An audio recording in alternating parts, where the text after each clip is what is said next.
Hi folks, welcome to the INON Z330. I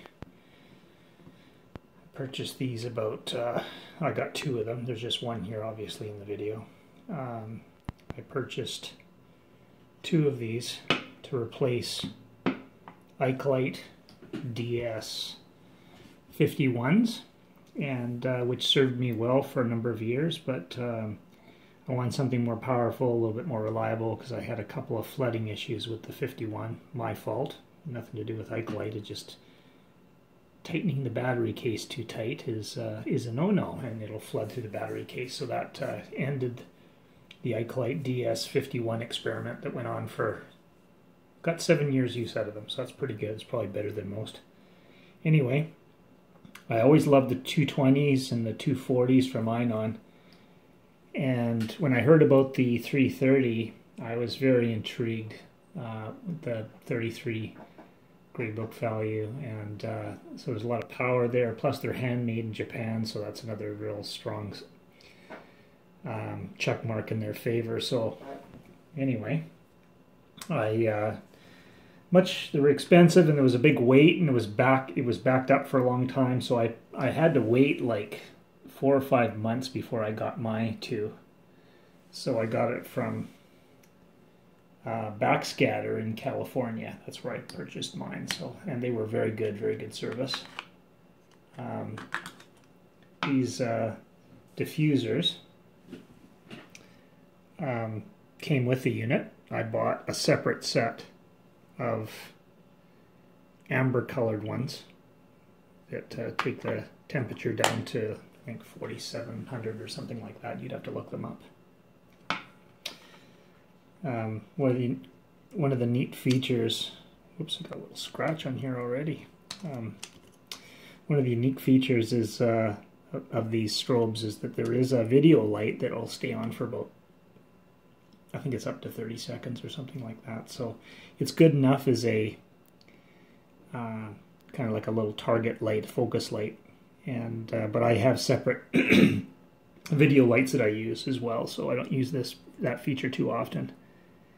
And it's controlled by pressing a button on the back. And I think it's this one. You just press that one and it turns on for 30 seconds. So one thing that's really neat about this, you can see right off the bat, is that this thing has a sort of a bubble front glass, and that allows for excellent dispersion of the light, and gets rid of, lessens hot spots. And just on its own, even without the diffuser, but the diffuser just helps that much more even the light out, because it's still a bit hot, and it's got a couple of flat diffusers right over top of the areas where it emits. You can see inside there, and it has this rotatable hood on here, which is really neat, as you can see. And this is very handy, and I use it. For instance, I have it set up like that when I'm shooting out of the lens. The lens is right here, and you can turn this in like this, just so that it doesn't, especially with the dome port, and so it doesn't flash right into the dome port, and I can get my light closer to the object. So, you know, in the past, I'd have to move it back behind the camera in the case. I don't have to do that anymore thanks to this rotating hood setup here. So that's a really good part about it as well. This is the seal, so you turn the cap over top of this onto the seal, as opposed to grinding the seal down on some other designs. This backplate, the information backplate on here, is also very nice. It's it actually glows in the dark, so when it gets dark you can see this just like an instrument panel on an airline or something. It's very nice. I'm not an expert on what all these little things do, but this is where your cable connector plugs in. This will be analog here, and I use it with through an Ikelite case, so it's a Nikon cable, and it's dual, so I have two of these. And then it goes into an Ikelite case where I shoot a Nikon D7200, firing both of these analog. So it's just trigger only. There's no TTL, unfortunately. I kind of lost that. I had that with the DS51s, but I was more than willing to drop that to get the power, because most of my shots are not happening in tropical, they're happening in green water in the cold here in Canada. So it's you need power, that's the bottom line, and you need to light stuff up and to get the color out. So it goes in here. It's a little bit finer of a thread than I would like. If I was designing this, I would have made this thread less fine. So I have to be very careful when I'm hooking this up. I also have to be very careful inserting the cable, because it only goes in a certain way. But you can cross thread it, you can put it in the wrong way and clamp it down, and it will leak. So you need to be very, very patient when you're plugging this in. Also, this Pro, no Pro feature here, I keep this pressed in, but if it's not pressed in, I get half the light. So I don't know too much about it, but I have to have this part pressed in. This turns on the light right here, so it's manual or full. I just keep it on full because, again, I'm not using TTL. I suppose that there's a TTL setting over here. I don't use that, but if you had fiber or something, you would have that on. And then how much power is on manual. So I could use manual. I could put it on manual and turn it up or down with this setting as well. And the batteries load pretty much standard to what you would expect. It uses 4 AA's. They recommend you use the envelopes, probably because of temperature perhaps, or something like that, because I know that some of these can get very warm as they consume electricity. So go in like that. Again, very, very standard. You see this all the time. So the batteries go in like that, and then it has this little connection plate that goes in, and it goes in just a certain way, so I have to find that each time. I gotta turn this off because it's just turning itself on right away. So that presses on there.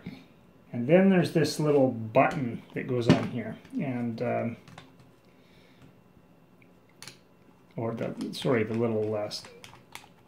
fastener at the top, which clamps the connector down. So the connector's down. Now this is not sealed yet, but I'm sure you could get this screwed up and then flood your strobe if you're not careful. So that's not sealed, but it's connected. So just testing it in the office like we are, we can just leave it like that. And again, I can turn this on full, turn this around, turn the video light on. So there's the video light. I pressed that button I showed you earlier, and that stays on for like 30 seconds, or make that 15 seconds, it seemed, 10 or 15 seconds. And then it fires. I don't think there's a way I can fire this manually, but I can with the camera, and I'll show that a little bit later. So I turn this off, and here's the cap. It goes on. It makes the seal, the O-ring seal here, so that just goes on like that.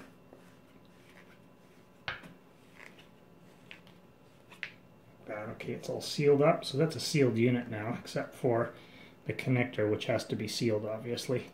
Here's the ball connector. Had to purchase that. That's a separate purchase, so you make sure that you get a couple of those if you're buying a couple of strobes. And this is the fiber optic connector right here, I believe. So I don't use that currently. Maybe in the future if I change my rig at some point. So that's the end of part 1.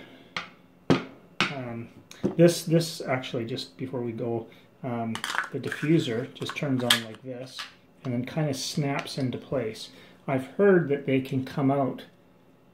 Someone reported fairly easily that that it could just fall out and then into the sea, but I haven't had that problem, and it seems to be fairly solid. But I can certainly see if you're playing with this, or you got your thumbs or something's rubbing against this, I can certainly see that it could release the diffuser into the ocean. So I don't know, keep it in the back of your mind, I suppose. I haven't had any problems so far, and I've maybe gotten about maybe 30 or 40 dives on this so far. So that's where we are.